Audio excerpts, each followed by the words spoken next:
আমরা দেখেছিলাম গত বছরে আপনি ছিলেন না, দীর্ঘ 5 বছর ধরে আইএসএফ এর কোনো ব্যানারে আপনার কোনো প্রোগ্রাম আমরা দেখিনি। আগামীকাল সবাই চাইছে বড় ভাইজান আসবেন, আপনি কি থাকবেন উপস্থিত? কালকে আসবেন? এখনো পর্যন্ত ইরাদা তো আছে, আসা ইরাদা করেছি আসা, তবে আমার টার্গেট ছিল ব্রিগেড করা। যেমন আইএসএফ এর পক্ষ থেকে কাগজ জমা দেওয়া হয়েছিল, আমার একটা পরাজনীতির সংগঠন আছে তার থেকেও কাগজ জমা দেওয়া হয়েছিল, কিন্তু দুঃখের বিষয় আমাদের সেনা ভাইরা বন্ধুরা তারা বলেছেন দাদারা যে 31শে মার্চ পর্যন্ত তাদের নাকি কোনো প্যারেড আছে, কাউকে দেওয়া হবে না। যখন কাউকে দেওয়া হবে না সে জায়গায় আমাকেও যখন দেয় না, দুঃখ অত কিছু নাই, সেটা দেখা যাক কতটা কি হয় না হয়। তবে ব্রিগেড হলে আমি বড় খুশি হতাম, কারণ মানুষকে বারবার ব্রিগেডের কথা বলেছিলাম, মানুষ ব্রিগেড মুখ হয়েছিল। তবে আমি সবাইকে বলবো আগামীকাল 21শে জানুয়ারি প্রথম শহীদ মিনারে আসো, এত মানুষ আসো যেন আগামী দিন মানুষ বুঝতেই পারে যে ব্রিগেডও আমাদের জন্য প্রয়োজন আছে। এবং আগামীতে মার্চের পরে আমিও চেষ্টা করব, আইএসএফও চেষ্টা করবে, যাতে করে আমরা ব্রিগেড যদি পাই তখন আবার একটা প্রোগ্রাম হবে। আগে 5 বছর পূর্তি হচ্ছে একটা আইএসএফ এর জন্য মাইল ফলক, সেই মাইল ফলকে আপনি ফের আসছেন। যেদিন উপস্থিত ছিলেন সেদিনও আপনি কোথাও গেছেন, আজকে আবার ফের সরজমিনে খতিয়ে দেখতে এসেছেন।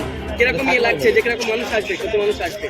না, মানুষের তো সারা ব্যাপকভাবে আছে এবং মানুষ তো চাই। এখন বাংলায় বিরোধী দল হিসাবে শাসকের বিরুদ্ধে একটাই দল আছে মানুষের কাছে, সেটা হচ্ছে আইএসএফ। তথাকথিত কিছু মিডিয়ার কাছে হয়তো অন্য কাউকে দেখানো হয়, কিন্তু বাস্তব সারজমিনে যদি আপনারা দেখেন তাহলে আইএসএফ হলো প্রকৃত এখন বিরোধী শক্তি। মানুষ এখন আইএসএফের দিকে যেভাবে আসছে, মানুষ যদি কীভাবে আসতে পারে, প্রশাসন যদি শক্ত হাতে আইনকে কীভাবে পরিচালনা করতে পারে, তাহলে ব্রিগেড অনেক ছোট হয়ে যাবে।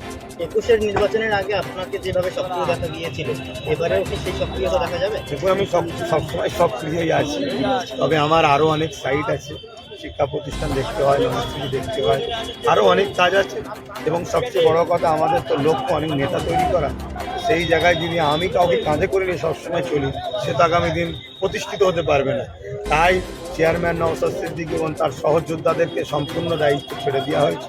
তারা আজকে ভালো কাজ করছে, পুরো বাংলার প্রত্যেকটা কোনায় কোনায় আজকে মানুষ আইএসএফ মুখী হয়ে আছে।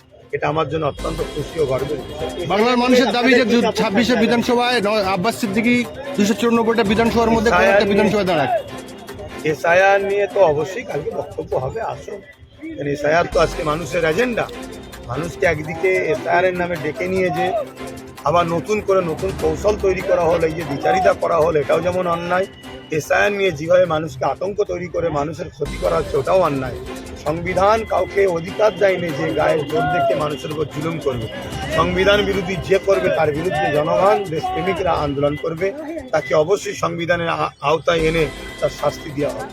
এর আগে আমরা দেখেছি যেভাবে আপনাদের প্রতিষ্ঠা দিবসকে কেন্দ্র করে সারা পশ্চিমবাংলায় উত্তাল হয়ে গেছিল, অর্থাৎ কলকাতায় কিন্তু একটি পুরো দুমদুমার কাণ্ড পরিস্থিতি হয়েছিল। আগামীকালকেও দেখতে পাচ্ছি যে ভাঙড়ে বিভিন্ন জায়গায় সভা রাখা হয়েছে, এটা কি ইচ্ছাকৃতভাবে করা হচ্ছে না কি ভাবছেন? অবশ্যই শাসক তো কোনোভাবে পারছে না, লাস্টে তার প্রশাসনকে প্রেশার দিয়ে, প্রশাসনরা চাই না, প্রশাসনকে প্রেশার দিয়ে একটা বিশৃঙ্খলা তৈরি করতে চাইছে, যেটা দেখিয়ে বোঝাতে চাইছে আইএসএফ এর গায়ে একটা দাগ লাগাবে। কিন্তু সাধারণ মানুষ আইএসএফ এর পক্ষে আছে। সাধারণ মানুষ যে শাসককে চিনে গেছে, যে শাসক দেখাচ্ছে এক, এর মুখ এক মুখোশ। আমরা দেখলাম যে গতকাল যে এই সবার জন্য যে পোস্টার ব্যানার মারা হচ্ছে, সেই পোস্টার তৃণমূলের কর্মীরা গতকাল নওশাদ সিদ্দিকীর ছবি সহ সেই পোস্টার পুড়িয়ে দিয়েছে এবং নওশাদ সিদ্দিকীকে রীতিমতো গালিগালাজ করা হচ্ছে। বিষয়টা নিয়ে কি বলবেন? এই কালচার তো বাংলায় ছিল না, এই কালচার টিএমসি তৈরি করেছে। এই কালচার দেখে অনেকে না শিখে গিয়ে আবার মমতাকে না পুড়ে, অভিষেককে না পুড়ায়, মানে তার ব্যানার, তখন তারা বুঝবে হাড়ে হাড়ে কি হচ্ছে। তবে আমি কিন্তু এর পক্ষপাতিত্ব নয়, কারোকে পুরানো আমার ইসলামী ইজাজতদায়ী, আমি একজন ধর্মের অনুসারী হিসাবে এটাকে যেমন অপছন্দ করি, সংবিধানও ইজাজতদায়ী এটাকে অপছন্দ করি। তবে আইন যদি আইনের রাস্তায় চলে, আসামিদেরকে উপযুক্ত শাস্তি দেয় দৃষ্টান্তমূলক, তাহলে বাকি হয়তো আগামী দিন আর কেউ এরকম তৈরি হবে না। আর আইন যদি ঢিলে হয়, আরও অনেকে তৈরি হবে, অনেকের ব্যানার করবে। 26শে বিধানসভায় আইএসএফ এর প্রার্থী হতে পারে কি আব্বাস সিদ্দিকী, কোনো জায়গায় দাঁড়াতে পারে কি? অনেক বাকি আছে, সেটা সময় আছে। যে গত 21শে জানুয়ারি গত বছর নওশাদ সিদ্দিকী তিনি উপস্থিত হতে পারেননি, তিনি অডিও কলে বিবৃতি দিয়েছিলেন এবং সেখানে বলেছিলেন যে আগামী বছর দুই ভাই একসঙ্গে থাকবো, ব্রিগেড সমাবেশ না হলেও শহীদ মিনার সমাবেশ হচ্ছে। আপনার উপস্থিতি কি কনফার্ম থাকবেন আপনি? আমি 99% বলছি, আমার ইচ্ছা আছে কালকে আসা, এখনো পর্যন্ত প্রস্তুত আশা করি। আমরা সবাই আসুন, প্রত্যেকে নিজের অধিকারের জন্য আসুন, নিজের অধিকার নিবার জন্য আসুন, বাংলা ও দেশকে বাঁচাবার জন্য। আমরা জানি যে দাদা হুজুর পীর কেবলা তিনি ছিলেন, স্বাধীনতা আন্দোলন তিনি করেছেন, সেই সাথে সাথে স্বাধীনতা আন্দোলন করছেন সেই পরিবার থেকে নওশাদ সিদ্দিকীকে SIR এর নোটিশ দেওয়া হচ্ছে, এই বিষয়টা কিভাবে দেখছেন? দেখুন, প্রথম কথা হচ্ছে কারো নামে যদি নোটিশ আসে সেটা তো ভেরিফাই হওয়া দরকার একদিকে যাবে, অপরদিকে যারা আসছে নির্বাচন কমিশনে তারা তো আর যে স্বাধীনতা সংগ্রামী ঘরের ছেলে তারা তো জানে না, তারা তো গুজরাট দিল্লির লোক। বিডিও এবং BLO তারা এই বিষয়টা সজাগ করালে মনে আরও ভালো হতো। আজকে দেখছিলাম নেতাজি সুভাষচন্দ্র বসুর পরিবারেরও কারো নাকি নোটিশ এসছে। এটা কতটা দুঃখজনক, যারা স্বাধীন করলো তাদের সন্তানকে আজকে নোটিশ ধরাচ্ছে, এর চেয়ে বড় লজ্জার কি হতে পারে? এরা দিশেহারা হয়ে গেছে, এরা মানুষকে পায় না, এরা অর্থ আর গায়ের জোর দেখিয়ে এরা যা খুশি গণতন্ত্রকে হত্যা করছে, এর বিরুদ্ধে মানুষকে ঐক্যবদ্ধ হওয়ার আহ্বান জানাচ্ছে।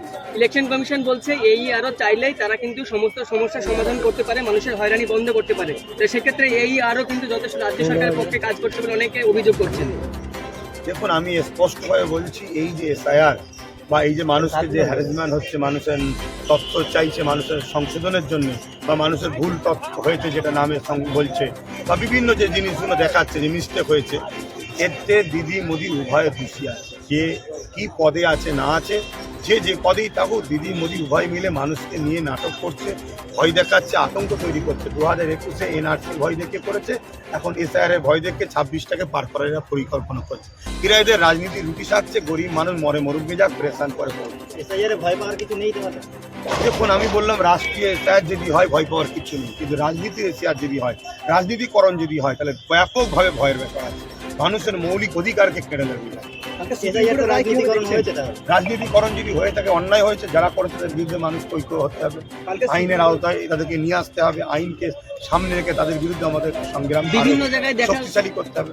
বিভিন্ন জায়গায় দেখছি যে বিজেপির নেতারা তারা কিন্তু আর কি ফর্ম 7 নিয়ে যাচ্ছে ভোট নাম কেটে দেওয়ার জন্য, বিভিন্ন জায়গায় আর কি ব্যাগ তারা আর কি মানে ফর্ম নিয়ে যাচ্ছে, এটা কিভাবে দেখছেন? দেখুন, এই বাংলায় বিজেপি আসা অনেক চেষ্টা করছে, বামফ্রন্টকে সরিয়ে TMC-কে দিয়েছে, TMC যাতে আস্তে আস্তে বিজেপির মাইন্ডটাকে বাংলায় চাষ করতে পারে। কিন্তু এতদিন ধরে 15 বছর হয়ে গেছে এই বাংলাতে কিন্তু সেভাবে বিজেপিকে চাষ করতে TMC-ও ব্যাক ফুটে যাচ্ছে। তাই বিজেপি TMC সহযোগিতা যেমন নিচ্ছে, অনেকের নাম হয়তো বাদ দিয়ে বিজেপি এই রাজ্যে ঢোকার একটা চেষ্টা করছে।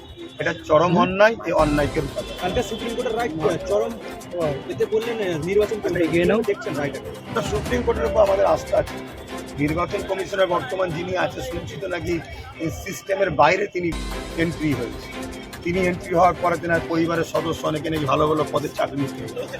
এখানে তো প্রশ্ন একটা উঠতে পারে যে এক সংবিধানকে মান্যতা দিচ্ছে না কোনো একটা বিশেষ দলকে এরা মান্যতা দিয়ে কাজ করছে, এটা প্রশ্ন। ঠিক আছে, ধন্যবাদ। গত বছর নওশাদ সিদ্দিকী তিনি উপস্থিত হতে পারেননি, তিনি অডিও কলে বিবৃতি দিয়েছিলেন এবং সেখানে বলেছিলেন যে আগামী বছর দুই ভাই একসঙ্গে থাকবো, ব্রিগেড সমাবেশ না হলেও শহীদ মিনার সমাবেশ হচ্ছে। আপনার উপস্থিতি কি কনফার্ম থাকবেন আপনি? আমি 99% বলছি, আমার ইচ্ছা আছে কালকে আসার, এখনো পর্যন্ত প্রস্তুত আসার জন্য।